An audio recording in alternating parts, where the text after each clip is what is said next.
majorité a souhaité faire de la ruralité une de ses priorités en insistant sur son caractère transversal. Pourtant, cette priorité ne semble pas se concrétiser dans le budget du département, dont l'objet est, je le reconnais, d'aligner des chiffres.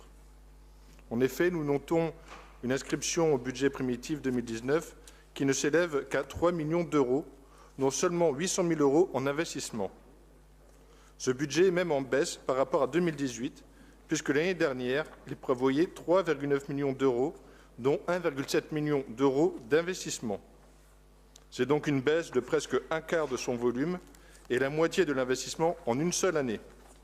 N'est-ce pas le signe d'une certaine fragilité dans cette priorité? Un autre exemple de cette fragilité, en juin dernier, le département a engagé une campagne sur le thème de la mobilité rurale. Mais, en 2019, dans le budget, seuls 200 000 euros sont inscrits au chapitre de la mobilité en milieu rural, ce qui correspond à la reconduction des crédits alloués au transport des collégiens vers les piscines et les équipements culturels. On peut donc s'interroger sur la suite concrète de cette concertation avec un engagement financier très faible, voire nul.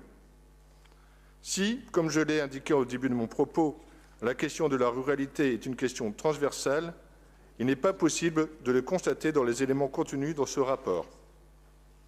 Il y a pourtant, par exemple, dans le domaine de l'agriculture, des sujets sur lesquels le département pourrait être davantage à l'initiative, comme le développement de l'agriculture urbaine, le soutien à la conversion des exploitations au biologique ou des actions dans le domaine de la formation et la qualification aux techniques agricoles alternatives.